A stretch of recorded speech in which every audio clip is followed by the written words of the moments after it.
So we're about to start the second press conference with Coach Fabien Galtier and Captain Anthony Gelonche. Please remember to raise your hand, introduce yourself, and wait for the microphone to ask your question. First question, please. At the back. Bonjour messieurs, question pour Fabien, Pierre Robin pour Canal+. Est-ce que Fabien, outre la victoire, vous êtes content, satisfait du contenu ?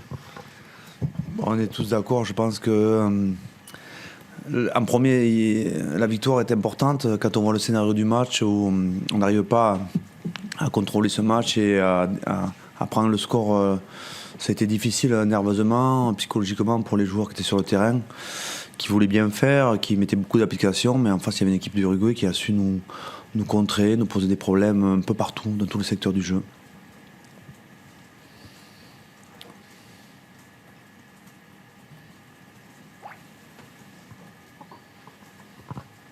Bonjour Fabien, Romain Malric pour le Disport. Je vais rester dans la même idée, mais Fabien, quels enseignements tu tires de ce match ce soir ? C'est un peu à chaud, c'est difficile de faire une analyse. On va prendre le temps de bien récupérer, de partager le plaisir d'avoir gagné ce match à Lille avec ce public fantastique. Et il y a pas mal de sujets de satisfaction, dont le retour d'Anthony en tant que capitaine. Donc on va s'intéresser à ce qui est positif. Il y a quelques éléments à retenir et à partager.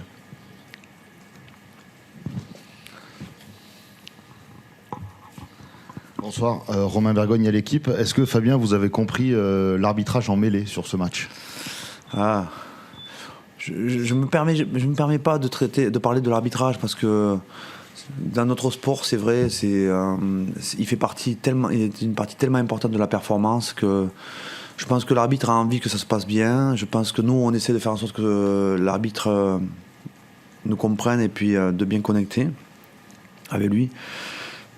C'est vrai que la mêlée a été à la fois une source de récompense par moment et parfois des sources de punition et de sanctions.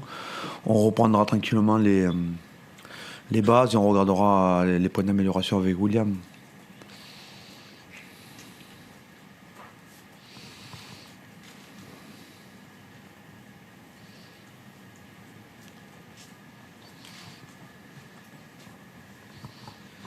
Fabián, le quería, en español, le quería hacer la pregunta de... ¿Está escuchando ahí? Sí. On n'a pas de traduction. Il n'y a pas de traduction en espagnol, je crois. Si. Tu l'as, toi? Allez-y. Le repito una pregunta que ayer le hacía a Rafael Ibáñez y que me decía que no estaba en condiciones de responder, pero... Ça marche pas, moi j'entends pas le traducteur en fait.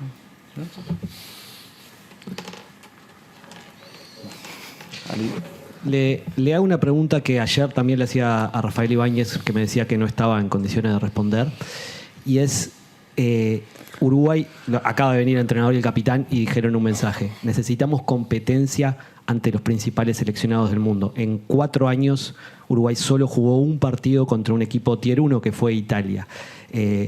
El mensaje de ellos es: queremos jugar más partidos para seguir mejorando. ¿Qué opina usted de ese mensaje que se lleva a Uruguay de haber podido competir contra Francia casi hasta los 76 minutos del partido?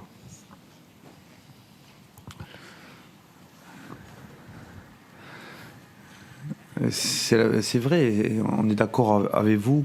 Si on veut que le rugby mondial se développe, il faut que ces nations, l'Uruguay qui est classé à la 17e place aujourd'hui, je m'excuse, j'ai un retour. Donc, je vais parler. L'Uruguay qui est classé à la 17e place aujourd'hui a besoin de matcher avec des équipes au-dessus d'elle. D'autant plus qu'ils ont une province, Penarol, qui fait l'American League et qui gagne l'American League. Donc ils sont bien structurés et on voit bien les problèmes qu'ils ont posés. Au Japon, ils avaient battu les Fidji en match de poule. Ils avaient accroché le Pays de Galles. Ils avaient perdu plus largement face à la Géorgie. Donc c'est une équipe qui a envie d'en découdre avec les meilleures nations. Mais la seule compétition aujourd'hui qui existe et qui le permet, c'est la Coupe du Monde tous les 4 ans. Et difficile pour eux de trouver d'autres compétitions Et le cas de nation, voilà, c'est un sujet intéressant de développement du rugby dans le monde. Ouais. Si on veut que le rugby se développe dans le monde. C'est juste. Ça peut être une nation émergente, comme le Japon l'a été, comme la Géorgie, comme l'Italie.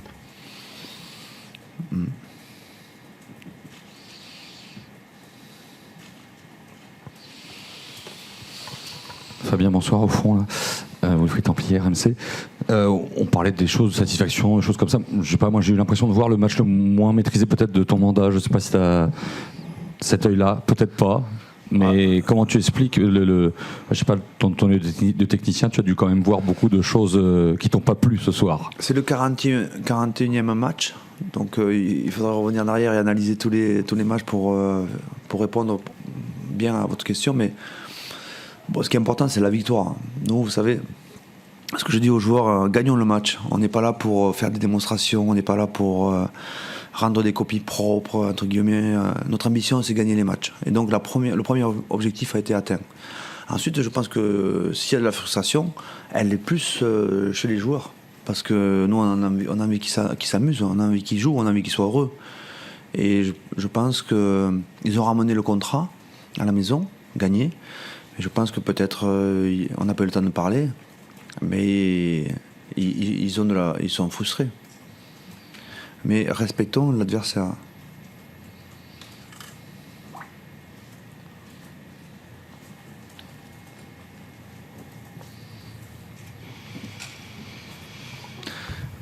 Vous devriez devenir devant parce qu'ils avaient tous la main en fait. Vous ne les voyez pas. Mais...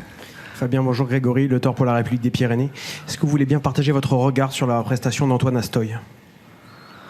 À chaud, c'est trop difficile. Je suis très content qu'il ait joué, je suis très content qu'il ait pris de l'expérience. Il le mérite depuis qu'il est avec nous, depuis avec ses performances avec La Rochelle. C'était pas un contexte facile pour lui dans la gestion du match. Et il s'est accroché jusqu'à la fin, il a fait de son mieux. Je ne peux pas vous livrer une analyse comme ça. En premier, je la donne aux joueurs, mais il me faut un peu de temps pour revoir le match.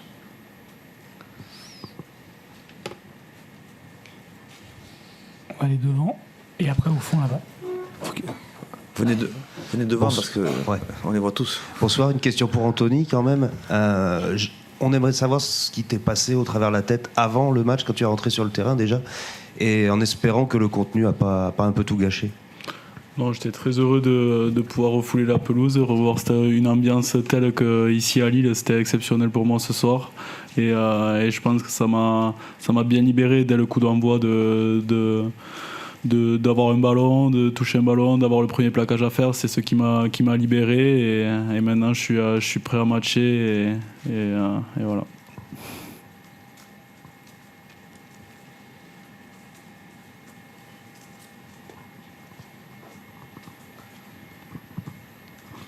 Oui, bonjour, question pour Fabien, Jean-Gabriel Bontingue du Parisien. Cette équipe qui n'est pas la premium, même si on ne peut plus trop employer ce terme, avait fait de bonnes performances contre les Fidji, contre l'Écosse. Là, c'est plus décevant. Est-ce qu'il y a une forme de régression qui peut inquiéter dans cette dynamique que tu as mis en place ? C'est vous qui employez le mot décevant. Moi, je n'ai pas employé ce mot décevant. Je suis satisfait de la victoire et puis les points d'amélioration. C'est vrai que je pense que l'équipe et les joueurs souhaitaient rentrent frustrés au vestiaire ce soir pour différentes raisons et on va travailler dessus pour essayer de comprendre les points d'amélioration.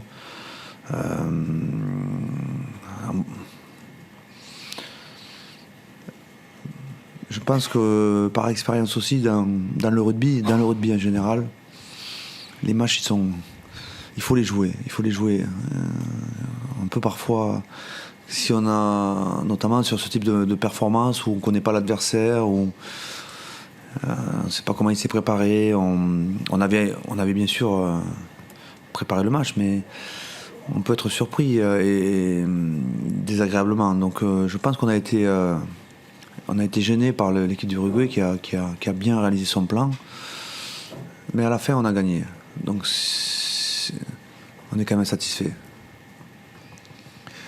Bon. Bonsoir messieurs, merci, bravo pour la victoire. Ma question, Anthony, vous avez parlé du public qui vous a poussé quand vous êtes rentré sur le terrain. Fabien, mardi dernier, vous avez parlé en conférence de presse de cette dette que vous aviez envers le Nord et que vous aviez l'intention de revenir. Est-ce que justement, aujourd'hui, vous avez vécu cette ambiance, elle vous a porté, elle vous a aidé à performer davantage sur le terrain et sur le banc? Il faut demander aux joueurs. Nous, on est en tribune avec le public, donc en plus, comme on est en loge, on n'entend pas tout, mais on ressent quand même fortement l'énergie que nous apporte ce public français. Et on n'y est pas indifférent.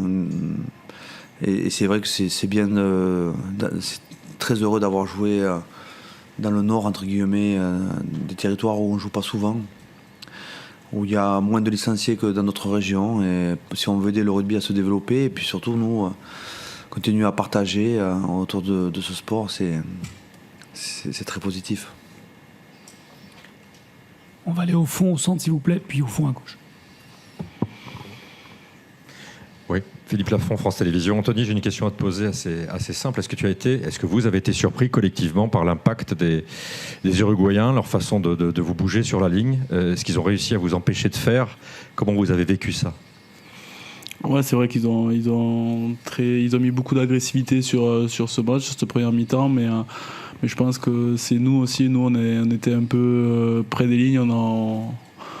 On n'était pas patient, on était très impatient. On aurait pu s'en sortir mieux à certains moments. Peut-être en fin de première mi-temps, peut-être prendre les points, mais on était quand même dominé en mêlée. Donc on voulait marquer, qu'on avait envie de bien faire. Et eux, ils ont été morts de faim du début à la fin. On savait qu'ils allaient être comme ça, mais ils nous ont surpris quand même parce que on n'arrivait pas à gagner ces 5 derniers mètres. C'était compliqué pour nous, mais je pense que ce soir, on va retenir la victoire et le gros combat qu'ils ont mis les Uruguayens qui nous ont bien chahuté. Ouais. We have the time for 2 more questions. One in the back. Bonjour, Damien Bourdaille, Canal+. Une question pour Fabien. La prestation de ce soir, vous allez l'analyser encore cette semaine. Est-ce que déjà, dans votre tête, ça change un petit quelque chose par rapport à la Namibie, la semaine prochaine, par rapport au plan que vous aviez peut-être déjà imaginé? Honnêtement, il n'y a pas de blessés. A priori, à l'heure où je vous parle, j'ai pas vu de blessés. Donc ça c'est le premier point positif. La victoire et pas de joueurs blessés. Et la matière pour travailler avec un groupe qui avance vers une 3e rencontre à Marseille. Le plan est en marche et ça se passe plutôt bien. On va dire plutôt bien. Mais dans une Coupe du Monde... c'est une aventure au long cours où chaque match est une épreuve, où la vie de groupe aussi compte énormément dans la compétition. On est à 2 mois et demi de vécu commun. Il nous reste, je l'espère, encore du temps à passer ensemble. Et ça permet de renforcer l'équipe, de la fortifier, de la rendre meilleure. Les grands moments, les moments où on est un peu frustré comme ce soir, mais la victoire est là. Tout ça va contribuer à nous faire avancer, à nous rendre encore plus forts pour dans une semaine à Marseille. Et la dernière question, tout au fond, s'il vous plaît. Oui, bon. Vous avez fait un frustré devant aussi. Hein. Il a fait oh putain. Bonsoir, désolé pour mon collègue frustré. On lui passera, il est en rose, j'ai remarqué. Axel May, Europe 1, question pour Anthony Jelonge. Quand vous avez fait le tour d'honneur là, à la fin, nous d'en haut on entendait beaucoup d'applaudissements et puis quelques sifflets du public. Comment vous l'avez ressenti? Est-ce que vous les avez entendus et est-ce qu'il y avait un peu de frustration aussi de se dire que ce public qui attendait un beau spectacle, il a eu du spectacle mais peut-être un peu moins beau que celui qu'il espérait? Non, c'est vrai que nous, on n'a pas ressenti les sifflets. On a vu un public qui nous applaudissait quand même, qui était fier de nous. Après, je pense que c'est pas cette victoire, même s'il y a quand même une victoire contre une équipe d'Uruguay qui était venue pour nous embêter. Mais on va pas tout remettre en cause parce qu'on a fait un match moyen, quoi. Moi, je pense que le match, il fallait le gagner. On l'a gagné. On a eu des difficultés à le gagner, mais on va retenir la victoire et les supporters français seront encore derrière nous le week-end prochain, j'en suis persuadé. S'il vous plaît. Une dernière question, du coup, à gauche. Monsieur. Je ne sais pas du tout qui c'est. Anthony, on connaît quand même ton goût pour le combat. Tu nous parlais quand même des premiers contacts. C'est quelque chose qui il tardait quand même, ces premiers contacts. Tu avais besoin de ça pour vraiment définitivement basculer dans une autre dimension pour toi? Ouais, moi j'avais besoin de refouler l'ambiance d'un match, d'être dans un match, un vrai match, parce que les entraînements ça remplace jamais les matchs. Et je crois que ce soir, les premiers contacts, ils m'ont remis dans le droit chemin. Et maintenant, je suis pleinement prêt à jouer, quoi. C'était un peu un test aujourd'hui, mais ça s'est avéré concluant, quoi. J'avais le feu vert de tout le monde, donc j'étais très content. Je me souviens de ton premier plaquage. Ouais. Il est resté un peu au sol. Bon plaquage. Merci beaucoup, messieurs. C'est la fin de cette conférence de presse. On continuera avec la zone mixte d'ici 5 minutes.